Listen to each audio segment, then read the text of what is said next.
இன்னும் மொத்தம் 3 தான் இருக்கு. தேமுதிக, டாக்டர் ராமதாஸ் பிரிவு ஆடும்போது பாமக இருக்கு, வேற என்ன கட்சி இருக்கு? சரி, 2 கட்சியில பேசல விரும்பலீங்க, கட்சி பாருங்க நீங்க பாத்துதான் போறீங்க. அதையுமே சொல்லுங்க சார். இல்ல காந்தியன் சொன்னாங்க, நீங்க அதிமுக பிரச்சனை, திமுக எந்த பிரச்சனையும் காங்கிரஸ் கட்சி மிக கடுமையாக போராடுகிறது. கூட்டணி நீடிக்குமா நீடிக்காத குழப்பத்தில் உச்சகட்டமாக அதிமுகவை விட திமுக பயந்து கொண்டு தேமுதிக இருக்கலாமா, மருத்துவ இருக்கலாமாங்கிற யோசனைகளை திமுக இருக்குதுங்க. காங்கிரஸ் கட்சி நிச்சயமாக அந்த அணியில இருக்கக்கூடாது என்று மாணிக் தாக்கூர், ஜோதிமணி போன்றவர்கள் பேசுறாங்க, ராஜேஷ் சுமன் பேசுறாரு.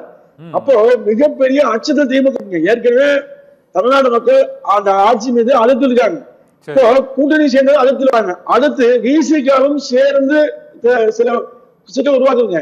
எனவே திமுக இருக்கிற கட்சி தொடர்ந்து காங்கிரஸையும் விசிகாவை தக்க வைக்க முடியுமா என்றுதான் பார்க்க மொழிய அதிமுக குறித்து கவலைப்பட வேண்டாம். திமுகவை அப்புறப்படுறதுக்கு எல்லாருமே அனுசரித்தாங்க.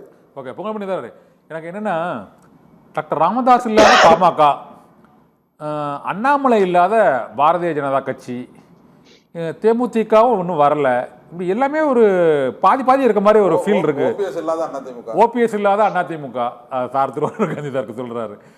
ஓபிஎஸ் இல்லாத எல்லாமே கொஞ்சம் ஒரு பாட்டு கொஞ்சம் பிரிஞ்சு போற மாதிரி இருக்கு சார் அந்த கூட்டணியில. அதனாலதான் கேட்கறேன். காங்கிரஸ் ஓகே, நீங்க சொல்ல அழகரி இல்லாத காங்கிரஸ் நீங்க சொல்ல திமுக எப்படி இயங்குச்சோ அதோட அதிகமா அழகரி இல்லாத திமுக எப்படி சாலினால் கட்டமைக்கப்பட முடிஞ்சதோ, ஆட்சிக்கு வர முடிந்ததோ, அது மாதிரி யாரும் இல்லாட்டாலும் கவலை இல்லைங்க. அண்ணாமலை எங்கேயும் போகல. அண்ணாமலை பொறுத்தவரையில அவரோட தந்தைக்கு உண்மையிலேயே டயாலிசிஸ் பண்றாங்க, ரொம்ப வைக்கிறதான் சூழல் இருக்காரு. அதுக்காக தற்காலிகமா ஒரு 6 தொகுதியில பிரச்சாரம் செல்ல முடியாது, கோவையை தாண்டி அவரால் போக முடியாதுங்கிற காரணத்தால் உண்மையான காரணம் அது. அது ஒன்று. மற்றதான் நீங்க பேசுறீங்க, அது பெரிய விஷயம் இல்லைங்க. அதாவதுங்க, தேர்தல் பணி என்பது தேதி அறிவித்த பிறகு மிக வேகமாக சூடுபிடிக்குங்க. அவங்க தொகுதியில வெல்ல வேண்டும் என்பதற்காக அனைத்து அமைப்பாங்க, வெல்ல முயற்சிப்பாங்க. எனவே இதெல்லாம் சிற்சில காலங்கள் இருக்குங்க. அறிவித்தோடு எல்லாம் மறைந்து போகும், கரைந்து போகுங்க. எனக்கு பொங்கலூர் மணிகண்டன் முதல்ல அந்த தந்தை மகன் பிரச்சனை பாட்டாளி மக்கள் கட்சியில உருவாகும் போது, அப்போ டாக்டர் ராமதாஸுக்கு தான் மக்கள் தொண்டர்கள் செல்வாக்கு எல்லாம் இருக்குன்னு சொன்னார். ஒரு மாதம் இருக்கும், அது ஒரு 2 மாதம் 3 மாதம். இப்ப மட்டும் என்ன தெரியும், அன்புமணி ராமதாஸ் பிரிவுங்க வந்த உடனே அன்புமணி ராமதாஸ் எல்லாருமே வந்துடாச்சு அப்படின்னு சொல்றீங்களே, அது என்ன? இல்ல சரி நீங்க சரி எப்படி சரியான கேளுங்க. அதாவது மருத்துவரையா என்கிற ஒரு மாபெரும் தலைவரை முன்வைத்துத்தான் அன்புமணி ராமதாஸ் கட்சியை நடத்துறார். நான் சொல்றது, பாமக இருக்கிற மருத்துவரையாவுக்கு சிந்தித்தும் நெருக்கடி உருவாகக்கூடாது என்பது நானும் ஒருவன்.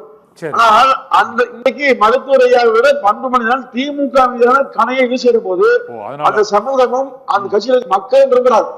எனவே அரசியல் முடிவை சரியாக எடுப்பது அன்புமணி என்கிற கோணத்தில் அன்புமணி மீது மக்களுக்கு மிக நேர்த்தியான அன்பும் நம்பிக்கையா இருக்குங்க.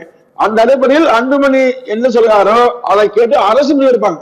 சமுதாய ரீதியாக ஐயா ஆதரிப்பாங்க, அரசியல் ரீதியாக அன்புமணி ஆதரிப்பாங்க. ஓகே.